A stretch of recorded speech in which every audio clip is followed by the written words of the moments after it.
Hello, everybody. Welcome into GSMC's Down by Contact Sports Podcast. I am your host, Jeremy Lapidus. Today is Tuesday, May 20th. Hope everybody's had a great day so far. We have a lot to get into. New rules in the NFL, a new rule specifically talking about the eligibility of the NFL players to play in the Olympic team for flag football. We'll talk about our dream team. We'll talk about the rules that are being voted on right now. We will talk all about a new CEO potentially in college football, as well as some news from around the world of baseball. But before we do that, remember, if you would like to be an even bigger part of the show than you already are, all you need to do is go to gsmcpodcast.net. Or if you're on YouTube, you can use that super chat feature. If you do either of those two things, a message should pop up on the bottom of the screen for you, me, and everybody else around the world to see. If you do have a burning question about sports, anything at all that you would like to ask, go ahead and throw that in the comments. Throw it in the chat. I will get to it as soon as I possibly can. I appreciate everybody so much for sticking around, talking some sports with me here on a beautiful Tuesday, May 20th. But like I was saying, we are going to get into our first topic here, that having to do with the world of college football. College football, of course, is going through one of the biggest transition periods that we have seen in any sport in our lifetime. They are fundamentally changing what college football is, and this, as the House settlement is about to come down really any day, any week now. Once that comes down, these changes are going to go like wildfire. They're going to happen in the blink of an eye because the college football power conferences, your SECs, your Big Tens, they are trying to get this so that they are closer to a Super League. We have talked about this in bits and pieces before, talking about what a Super League might look like, how the pieces they're putting together, the doomsday clock that is set for 2031 in college football. They're putting all these pieces in motion right now, and the most recent piece that is coming out here is to do with a brand new CEO. Now, they're going to create a committee called the College Football Committee. Basically, a new version of the NCAA, a version to separate themselves, just college football, from the rest of the collegiate sports.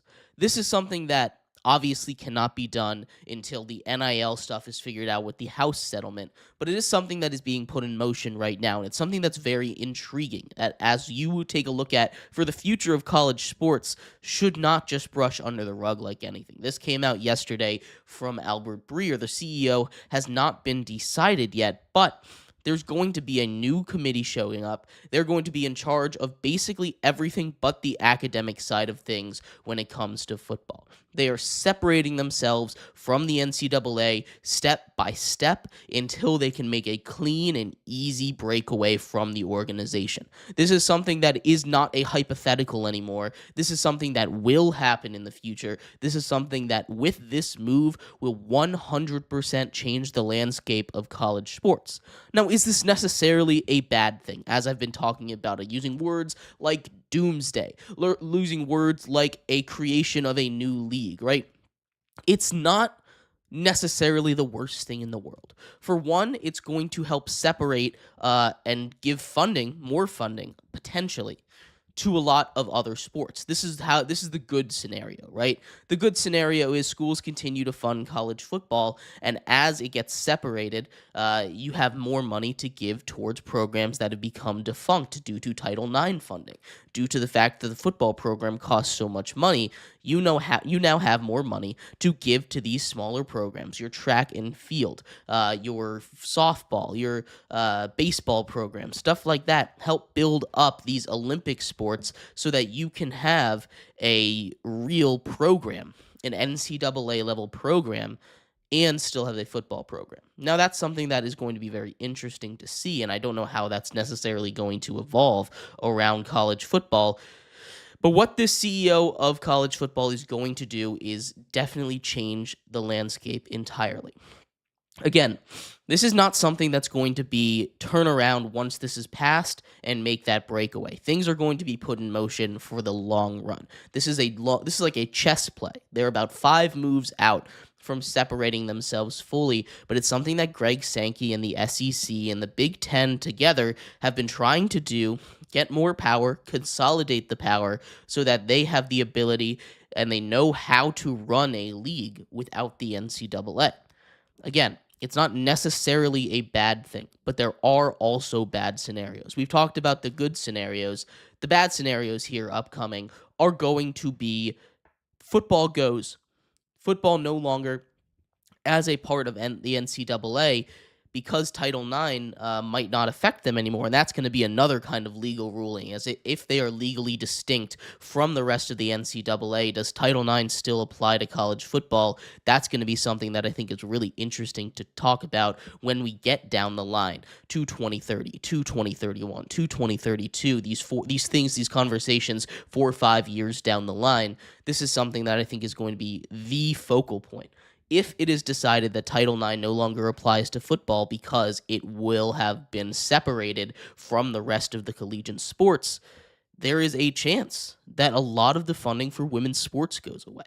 And that is the opposite of what can happen. There is a fork in the road situation there. Now, I do think that since the university would still be funding these leagues theoretically, that Title IX would still apply. But if there is a world where they craft a legal argument and the courts agree with them that Title IX no longer applies because college football is distinct, separate, and is a money-making venture rather than is just a public school kind of thing or private school, university kind of thing, that is something that I think could completely change the dynamic of college athletics, which is why I call it a doomsday scenario, because I do think there's going to be a lot more schools that say this is making us money and this is not making us money. We are going to put more money into the thing that is making us money and giving us notoriety, and that would most likely be the football aspect of things. I'm really curious how this is going to go, because this, like I said, has very wide-reaching consequences. This, like I said, has very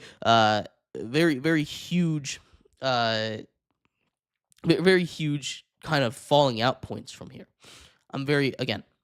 This is just one of the steps that they're putting towards a super league, a separation between the NCAA and college football as a whole. And it's something just to keep an eye on, because once this train gets rolling, it's going to be really hard to stop.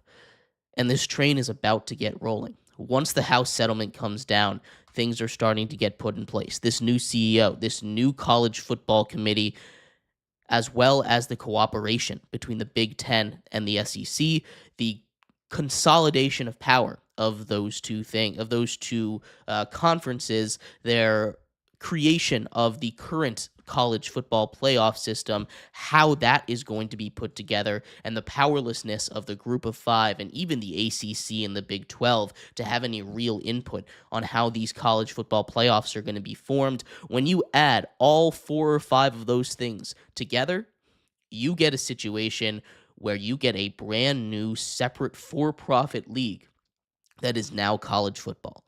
And I have no idea how that is going to affect things in the future, but I do know it is going to be a fundamental shift in how we view not just college football, but collegiate sports as a whole across this country. And it's going to be the biggest change that any of us will ever see in our lifetimes, and maybe in our children and grandchildren's lifetimes, in any sports league ever. They are creating a new one, basically, out of the ruins of the NCAA. But I'd love to hear your thoughts on that. We're going to take a quick break. When we come back, not more downside here, but there are new rules potentially being voted on in the NFL. Potentially banning the tush push has some really powerful backers. A new rule has already passed about flag football participation, an onside kick rule potentially, as well as a playoff seeding rule. We'll talk about all of that and more coming up next here on GSMC's Down by Contact Sports Podcast. I feel like I'm losing my mind. Is everybody in the world blind? Please, Lord, give me a sign, a sign. I feel like I'm losing my mind. Is everybody in the world blind? Please, Lord, give me a sign, a sign. I wanna be the greatest. Everybody on the fake shit. I look around and feel like everybody is the fakest. I make this every day and I'm impatient, hoping one day I blow up from the basement. Statement, the top is so vacant. I don't hear shit that I think is amazing. Waiting for my day when I'm playing sold out shows with 1,000 faces. Hey, give me that crown, get in my way and to be put down. It ain't your place, all this my town. If I want that shit, then I'll get it right now. I'm losing it, the noose it fits. I'm losing shit, a stupid myth. You choose to live or choose to dip. You choose to fight or lose your grip and lose a gift. I feel like I'm losing my mind. Is everybody in the world blind? Please, Lord, give me a sign, a sign. I feel like I'm losing my mind. Is everybody in the world blind?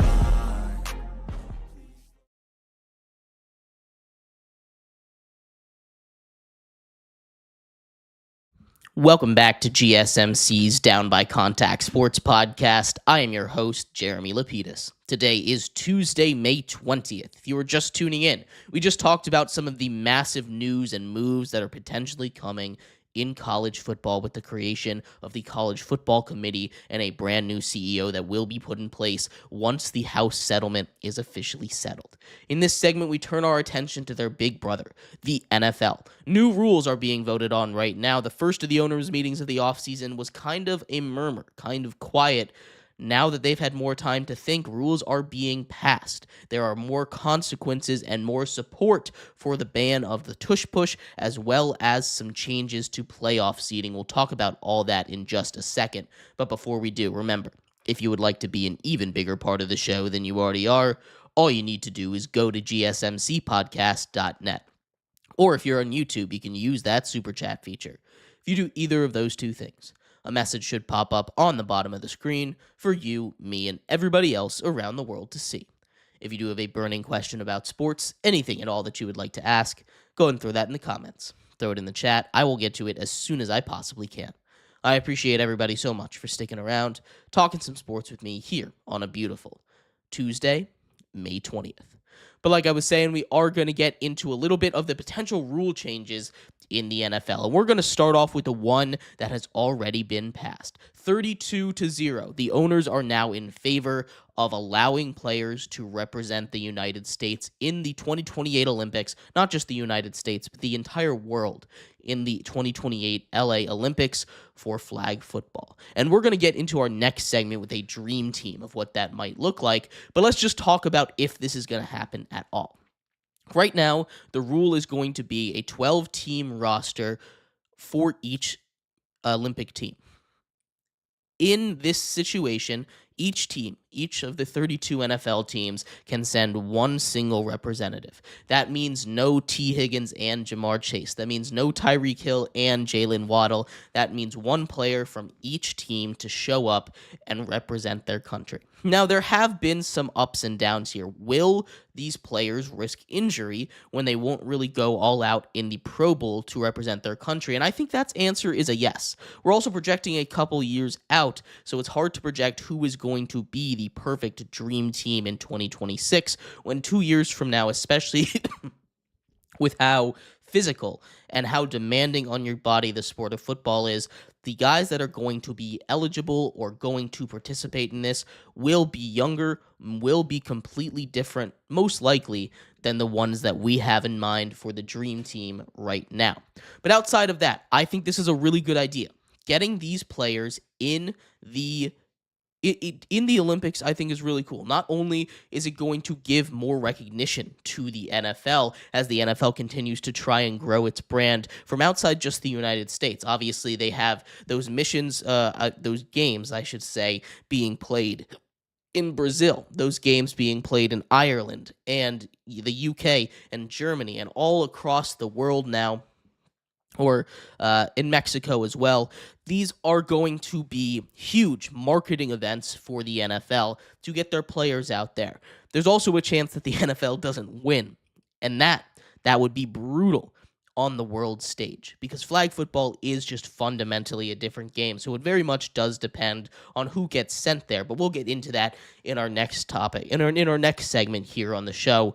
I just think that this is really cool that we're going to be able to get a gold medal in some kind of football if these players decide to participate and that they are going to be allowed to decide to participate. There will undoubtedly be some hesitance, but there will undoubtedly also be players that want to show up for the country and want to represent the United States or maybe even their home country if they are not from the United States in the flag football at the 2028 LA Olympics. That's the one rule that's been passed so far. But there are a lot of discussions around some other potential rule changes here, and we're going to start off with what I think is the most controversial one. That one being the banning of the tush push. This has been something that's been floated around the NFL in circles for a very long time, but there is now official language from the Green Bay Packers to officially ban the tush push. And the reasoning they give for why this rule should be changed is player safety and pace of play. And we've been over this a bunch. There have been 0 injuries due to the tush push. The pace of play is not affected at all. It's not like it's too fast. It's definitely not like it's too slow. The only time it's ever been an issue is when the defense continually jumped off sides in the NFC Championship game with the Commanders and Frankie Louvu. That's the only time that this has ever really been an issue for pace of play. They're just throwing that in there to be more reasonable for more reasons why. Now, my biggest problem with this is not only the fact that they're banning a play because they can't stop it. This is a play that, as we've been over before, can only be done by the Eagles. And the Eagles can only do it this well because they have a very rare combination of the biggest, meanest offensive line in NFL history and a quarterback that can squat 600 pounds. Jalen Hurts is a quarterback that is fundamentally built different than just about every other quarterback in the NFL. That offensive line is built fundamentally different than just about every other offensive line in the NFL. That is an offensive line that is built to move bodies, and they are going to move bodies because that is what they do. They bought a bunch of bulldozers in to play offensive line, and then they use a guy that can squat 600 pounds behind him, and then they push him a little bit, right? We've seen other teams try this. We've seen quarterbacks try this that can't squat 600 pounds like Jalen Hurts can. It doesn't work as well. It simply doesn't. But teams can't stop the Eagles from doing it. And the Eagles just won a Super Bowl, not necessarily off the strength of the tush push, but that was definitely a reason why they were so unstoppable, especially in those 3rd and 1, 4th and 1 situations when you can just go back to back and back and back to it, even if they were stopped the first time. This is something that is not unstoppable. We've seen teams stop it or slow it down before, but it is something that is gaining a lot of momentum. Some powerful people are rumored to be in support of banning the tush push, including allegedly Commissioner Roger Goodell is in support. Again, allegedly, he is in support of banning the tush push. There are some things that, again, I can understand. If you want to get the tush push out of the game, I'm not necessarily super against that. I don't think they should. I think it's something that 5 years from now, the Eagles even aren't going to be able to do. But what the Packers have proposed with their new wording is not only going to affect the tush push, it's going to affect a lot more as we get further down. The new rule proposal being in Section 12, in Rule 12, Section 1, Article 4, is said, no offensive player may push or pull a runner in any direction at any time or lift him to his feet. They cannot use interlocking interference by grasping a teammate or by using his hands or arms to encircle the body of a teammate in an effort to block an opponent, or push or throw his body against a teammate to aid him in an attempt to obstruct an opponent or to recover a loose ball, or assist the runner except by individually blocking opponents for him. The consequence of this would be a 10-yard penalty. Now, first of all, let's talk about the penalty before we get into the wording of this. 10 yards is way too much. This is not something that is worth a holding call. Holding calls end drives. This is basically a sack right here if you are to do this. I don't think this is something that's going to pop up too much. But the other thing with this wording, it says you cannot push, pull, or lift a teammate off of its feet at any time. And sure, that is the kind of broad wording you want in a rule so that you can't have this loophole where at the start of the play, they'll drop back for a little bit, and then they'll do the tush push. So it's not just immediately off the snap. But what this also stops is the pushing of the runner down the field. The big scrums, when you have a running back that his momentum has basically been stopped, but he's still churning, and you have the big offensive linemen and the wide receivers just pushing the pile, and the defense trying to end the run. This is something that is going to be now a 10-yard penalty. You're just trying to get that extra yard in a third and long situation. You get 1 yard away, and you are just one-on-one trying to battle against the defense. The offense now legally cannot help you, but the defense on the other side, they can gang up and they can go and tackle you. And that is something that I think is going to have large reaching effects on these downfield plays more than it is on the tush push. This would effectively end the tush push, but it's also going to end those pile pushes, the keep your legs churning and pick up a couple more yards kind of plays that shows the physicality of football. This is not a play that I think needs to be banned. This is a play that does not show any risk of injury. Again, 0 injuries to any player that has been a part of the tush push so far. I cannot get behind this rule change. It just doesn't make any sense to me, especially with the language that the Packers have put in. A couple rule changes outside of that one, though, that I do think should and will be passed. Firstly, an onside kick change. They've changed the onside kick recently in an attempt to make it better. They allow teams to run up. This is something that I think is going to be good. First of all, they're not only restricting it to the fourth quarter. Last season, when they changed the onside kick rules and the kickoff rules, they restricted onside kicks to when you're losing in the fourth quarter. Now you can do it just whenever, as long as you are losing. That is the first big change. The other thing is they're moving the kicker and everybody up 1 yard closer to where you need to be for onside kicks. That way, they have a higher chance of recovering it. The onside kick recovery is basically a 0% chance. It's less than 2% of those that are recovered. So giving the kicking team any kind of advantage, I think, would be huge. The other proposal out there that I don't think is going to get passed is the 4th and 15 situation, where I don't think there's a team in the league that can consistently get a 4th and 15. I think that's something that, while it might hurt this future of special teams, is something that I think is really going to help the percentage of onside kicks or onside plays, I guess I should say, that are successful in the NFL. If you're going to make a real change, I think that is the way that you have to do it. I do support this rule. I expect that one to be passed because that one doesn't really change too much. But the other big one that might change things is the NFL seeding. We talked a little bit about this yesterday, but a new rule proposed by the Lions says that teams will be seeded based on their regular season record alone. These teams that sneak into the 4th seed with a 7-9 record and host a home playoff game, a team like the Vikings that finishes at 14-3 last season and has to go on the road to face the Rams instead of hosting a playoff game and being the number 2 seed, that is going to be done with. That is something that is going to change immediately, and I love that rule. I like the fact that you are going to be rewarding better regular season teams, with the caveat that this rule keeps division winning as an important part in automatic playoff berth. There is a world here where, based on this rule, we see people say, oh, the 7-9 team still made the playoffs. We should just get rid of division winners making the playoffs. But that changes the entirety of how the football schedule works. There is no point in playing your division 6 times in one season in a season that is 17 games long. You play your division more than a third of the time.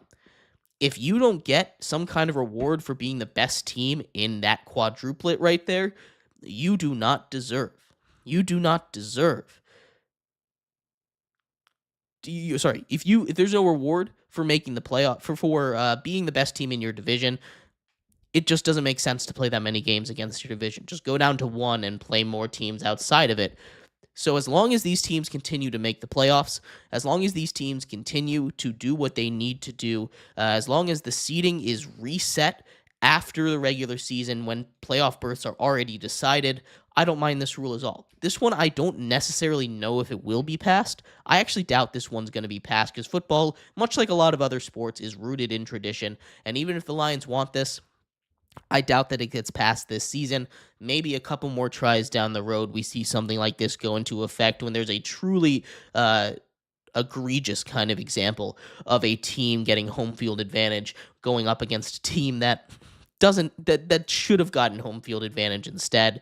I just don't really think that one has the kind of support, but I would love to hear your thoughts. Which of these rule changes do you think should be put into effect? Which of these rule changes would you put in? And if there was a rule that you would like voted on, what would it be? I'd love to hear your thoughts.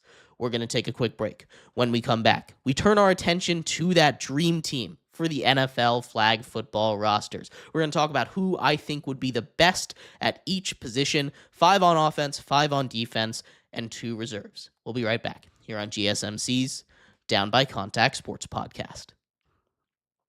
Looking for your daily fix of sports talk without having to pay for it? GSMC Sports Network is available on YouTube. Just search GSMC Sports Network. Get your fix of daily sports talk shows on YouTube, absolutely free. NFL, college football, NBA, MLB, MMA, UFC, fantasy football, and so much more. GSMC Sports Network has shows running all day long, with new sports shows starting every 2 hours. Just like on your favorite cable sports channel, except GSMC Sports Network is absolutely free. Just search GSMC Sports Network on YouTube to catch one of your new favorite shows, like the GSMC College Football Podcast, Chip Shot Football Podcast, Hoops and Heels Women's Sports Podcast, GSMC Basketball Podcast, and so many more. Check it out for yourself. GSMC Sports Network, now available on YouTube absolutely free.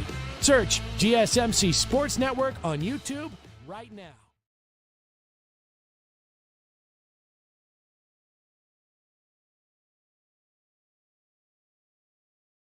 For the best and latest podcasts available anywhere, go to the podcast app on your cell phone and type in GSMC to access free content-rich podcasts on health and wellness, book reviews, sports, entertainment, relationships, social media, movies, technology, finance, and even weird news. Subscribe and download the GSMC Podcast Network's family of shows, available everywhere podcasts are found.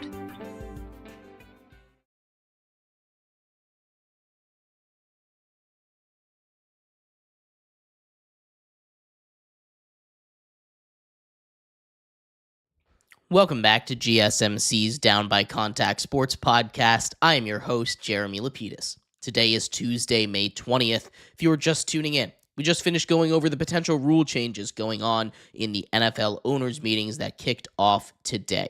In this segment, we're going to expand on that a little bit. The rule that has already been passed, 32-0, is the new rule that NFL players will be allowed to participate in the 2028 Olympic roster in flag football. We'll talk about what the dream roster is for me. I'd love to hear what your rosters are. Let's get into it here. Our first selection here, of course, we have to start off at the quarterback position. The quarterback position, I think, is really interesting. Let's talk a little bit about the differences between flag football and the NFL. Flag football is very much a speed game. In the NFL, power is just as important as speed is. In flag football, you cannot make contact. It is a contactless sport. You will get penalized if you run into somebody. That is not allowed. You need to be quick, you need to be fast, you need to be twitchy, and you need to be able to make these decisions and cover for a very long time. You also have to be able to have quick hands and pull these flags, which is not something that is necessarily the easiest thing to do when you're going up against fast, quick athletes. These guys that are going to be making spin moves. That's the deadly move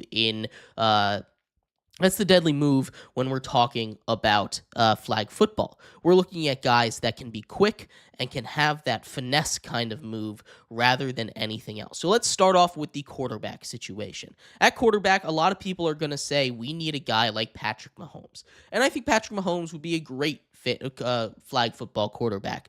But he's not going to be the perfect one. There are 4 guys that I would put ahead of him, and maybe even more. We're going to start off with the number 1 option, that being Lamar Jackson. You want a quarterback that is quick, can throw on the run, and someone that can shake guys out of their boots. That is absolutely Lamar Jackson. If you wanted to go for someone else, there's a couple other options as well. A guy like Anthony Richardson that has a cannon of an arm, but also can be a fast physical runner. You don't need a physical runner, which is why he's off of the list a little bit. Same with Jalen Milroe, who's on that same kind of list. But the number 2 guy I think that I would put here if Lamar Jackson didn't want to do it is Kyler Murray. You're talking about a guy that is quick, fast, can avoid flags. Having that smaller frame, I think, is going to be really big when we're talking about a quarterback. It's going to be a lot harder for these guys to go out and to go out and pull these flags if you have to get a little bit lower, especially if you can get a quick spin move in there. So Lamar Jackson is my dream quarterback, but if he doesn't say yes, we're going with Kyler Murray at number 2. Now, a lot of people here would go running backs next, but I think where you need to go is wide receivers. I think wide receivers are going to be where this team really gets its huge advantage. And what you want at wide receiver is you want speed. That is the key to this team. Speed, speed, speed, speed. We are putting the 2 best wide receivers in the game out here because Ja'Marr Chase and Justin Jefferson, you can't leave off this roster. They are going in this roster regardless of whatever you think. Justin Jefferson is the best wide receiver in football. He is the best route runner in football. He is going to be able to create space, and he is going to be able to juke people out of their shoes, get him on that football field. Ja'Marr Chase, also one of the best route runners in football. He is also one of the fastest players in football. I don't think he gets enough credit for that, how fast his breakaway speed really is. Get him on the field, get those 2 to play together once again like they were at LSU. Those 2 guys on the field together are wide receiver 1 and 2, but then get the fastest guy in football. At wide receiver 3, we're going with Tyreek Hill. If Tyreek Hill can't go, get his teammate in Jalen Waddle. Again, the key to this game is speed, speed, speed, speed. You need your fast guys out there, and nobody in the NFL is faster than the cheetah. Get Tyreek Hill out there to play wide receiver. He is exactly what you need. Now, I will say there is reason to have a running back out there. If you want a running back to play like center or something, I think that's kind of the perfect spot for him. There's a couple running backs that I would circle here. And I would bring 2 running backs here as one as a backup here.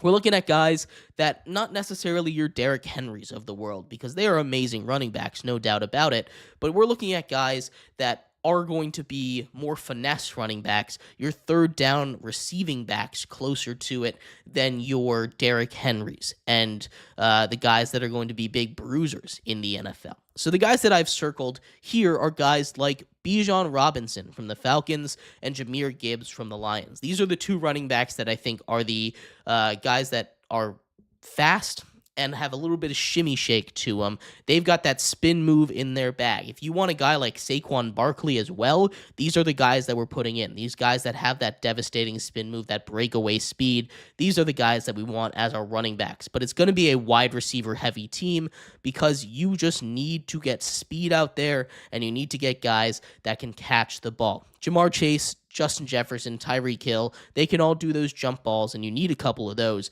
but speed kills in this game, and those are the guys that you're looking at bringing in.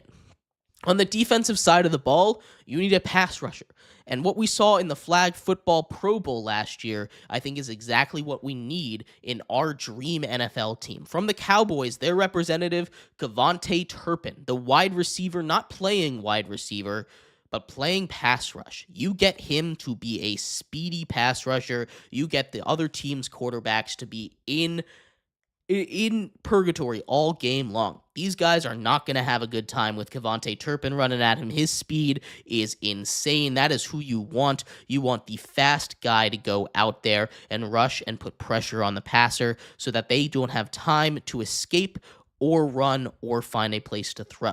Outside of that, kind of along the same lines, we want corners. We don't need linebackers. We don't need safeties. Now, I am going to put one linebacker in here just in case, a guy like Fred Warner that can play cover linebacker as well as read the quarterback very well. I think he would be an excellent middle-of-the-field guy just to control things, but you need a lot of corners. So the corners that I'm looking at bringing onto our team, I'm bringing 4 corners. One of them is kind of cheating, though. You need the defensive player of the year from last year, Pat Surtain II. He is someone that's going to go out there, shut them down. His ability to play man is electric, and that's what you need. You need the greatest man corners rather than zone. And zone can work, but it's a lot harder in flag football to work than it is with all these speedy guys in the NFL. Pat Surtain is CB1. We also have the other All-Pro mentioned next to him in Derek Stingley Jr. These young guys that are coming up and being the best corners in the league, bring them on to my dream team. You also can't move this dream team without Sauce Gardner. That is my three-headed monster at cornerback right there with a pass rusher in Kevontae Turpin. Now, this is where it gets really interesting because for my final spot, there's a lot of places that you could go.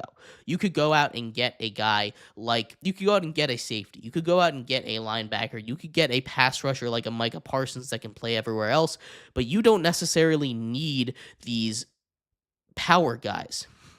You need a guy that can come out and do it all. And that's why my final representative of my NFL flag football dream team is going to be cornerback / wide receiver Travis Hunter. I think Travis Hunter is a player that is built to play flag football. You talk about a guy that has all of the motor in the entire world.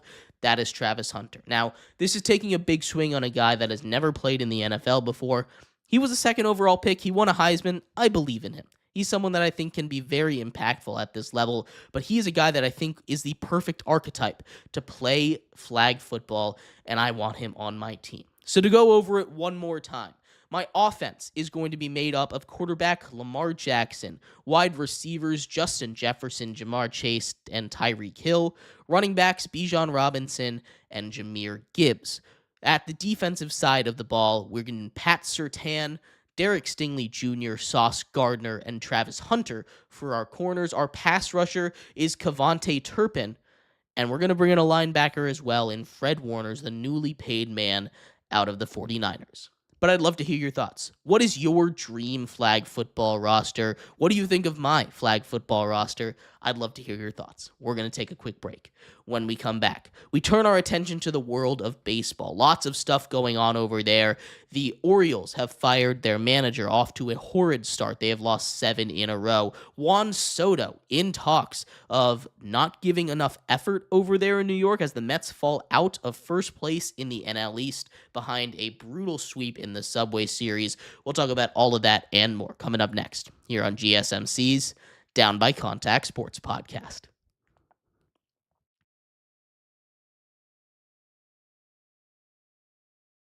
For the best and latest podcasts available anywhere, go to the podcast app on your cell phone and type in GSMC to access free content-rich podcasts on health and wellness, book reviews, sports, entertainment, relationships, social media, movies, technology, finance, and even weird news. Subscribe and download the GSMC Podcast Network's family of shows, available everywhere podcasts are found.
Welcome back to GSMC's Down by Contact Sports Podcast. I'm your host, Jeremy Lapidus. Today is Tuesday, May 20th. If you were just tuning in, we've just talked a lot of football. College football potentially getting a brand new CEO. The NFL looking at rule changes, including one that allows the NFL players to participate in flag football. We went over what a potential dream team might look like there. In this segment, we turn our attention away from the sport of football onto the world of baseball. We are almost a quarter of the way through the season now. It's crazy how fast time has gone.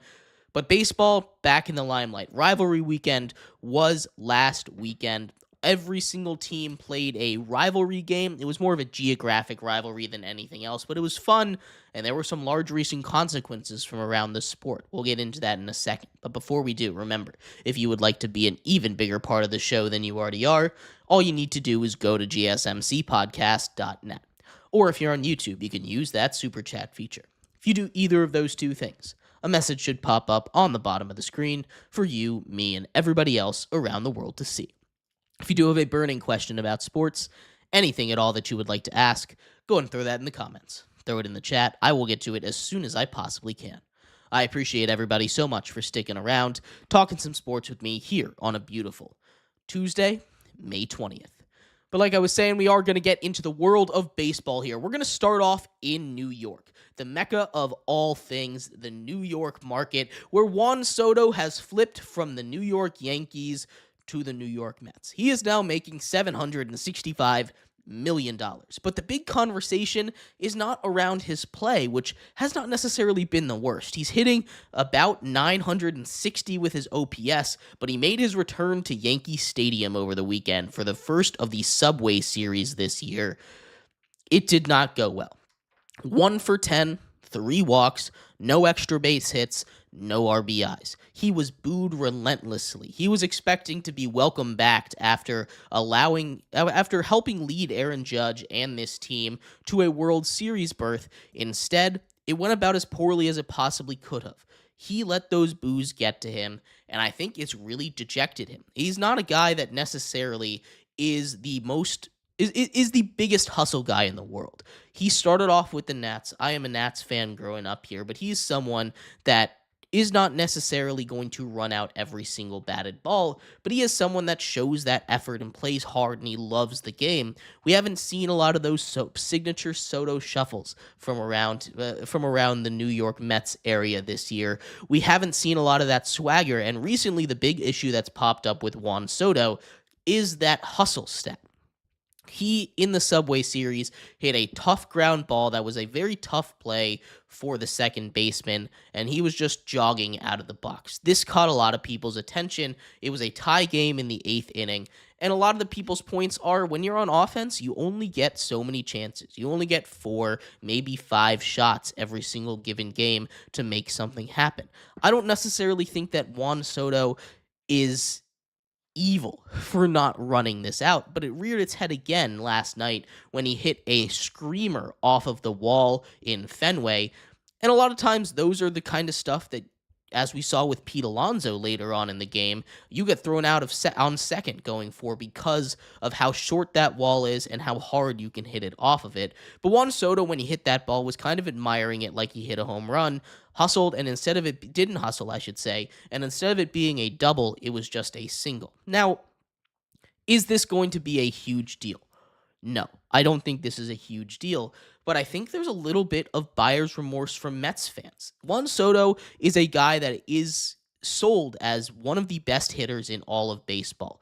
But what he does, and what I think a lot of people who don't really follow Juan Soto as closely as the people that he has played for, is the fact that he's not necessarily a guy like Aaron Judge, that at the beginning of the season, he's going to be red hot. He consistently starts the season out slow, and you're like, oh, is Juan Soto okay? But he always finds a way to turn it on. His specialty is the zone. He has arguably the best eye in Major League Baseball. You talk about a guy that consistently is in talks of breaking the on-base percentage record set by Barry Bonds. It's not because teams are necessarily the most scared to pitch to him. They pitch around him a little bit. They're not going to give him meatballs down the middle. But it's because of his eye and his discipline that he gets on base so much. And you saw that even in the Subway Series. He hit 100, 1 for 10, but he got on base at like 200, at basically a 250 clip, right? And that's not necessarily his greatest either. Usually he hits a little bit better, but still getting on base at least once a game. He is someone that you can rely on to get on base, keep the order moving. And I think that's something that Mets fans who are learning a little bit more about Juan Soto, a guy that's getting paid now $765 million, they're learning a little bit more about what he is as a player. And sure, he didn't hustle. But not all baseball players hustle. It's one of my biggest pet peeves with the sport, actually, is the fact that they don't all hustle out of the box. I would love it if they all went out and every single time the ball was hit to third base, even if it was a for sure out, they hustled. They made the third baseman rush the throw a little bit. That's why it's why speed demons that are coming up nowadays are huge for the sport of baseball. I think speed is a super underrated part of the game. And Juan Soto, he's not necessarily the fastest guy. But I think if you run, it causes chaos. And chaos in the sport of baseball is what makes these crazy clips happen. And I would love to see every single team running out every single time the ball is put in play. But there is just a spotlight on Juan Soto right now because Juan Soto is the highest paid player in baseball, because he is making $765 million this year, because it is the New York market, and because he is allegedly not having the greatest season of his career. He will turn it around.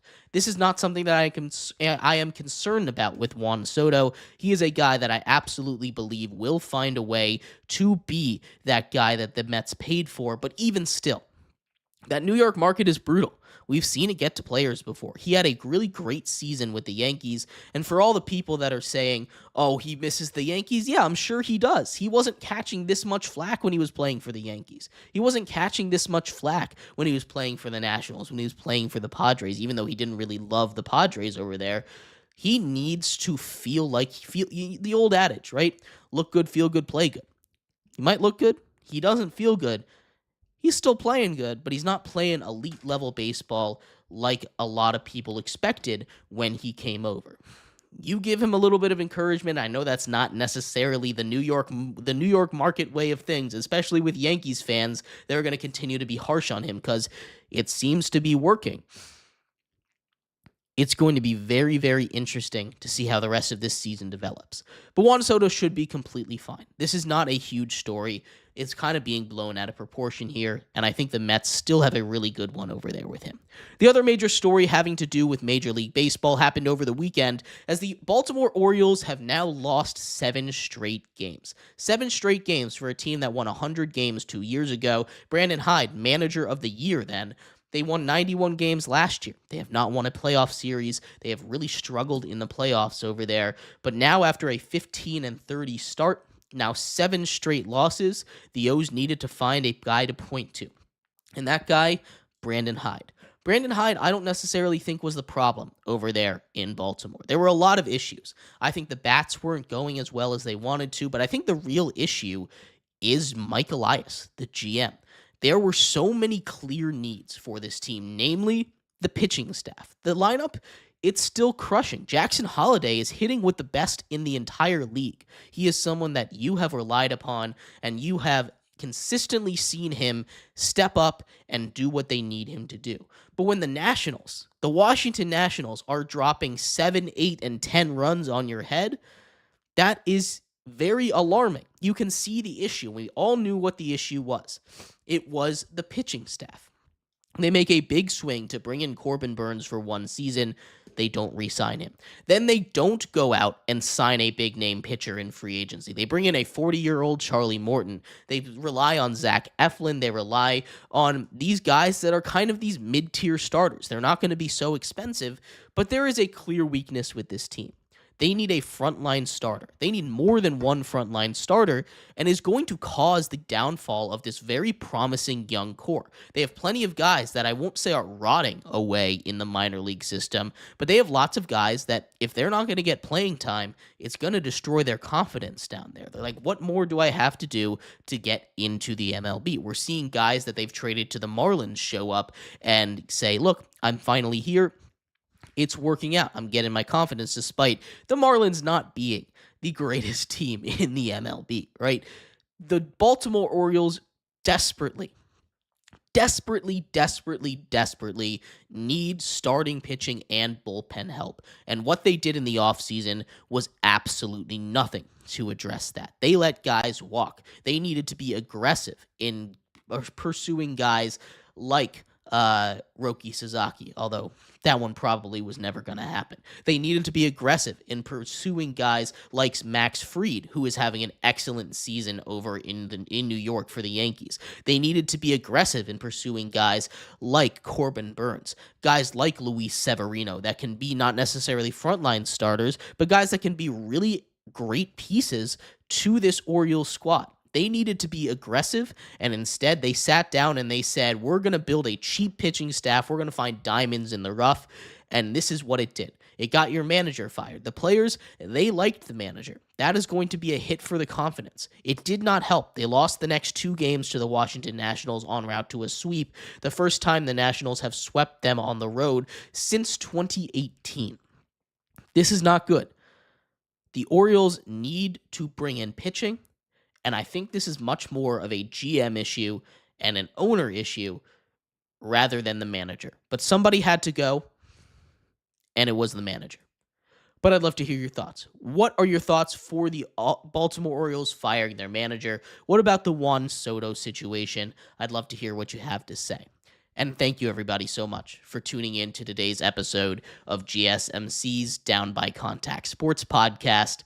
I will be back tomorrow talking about the NHL and NBA conference finals game that have just tipped off. The Timberwolves and the Thunder done with quarter 1 and period 1 over in Raleigh between the Canes and the Florida Panthers. I'll see you then. Have a good one. Bye-bye.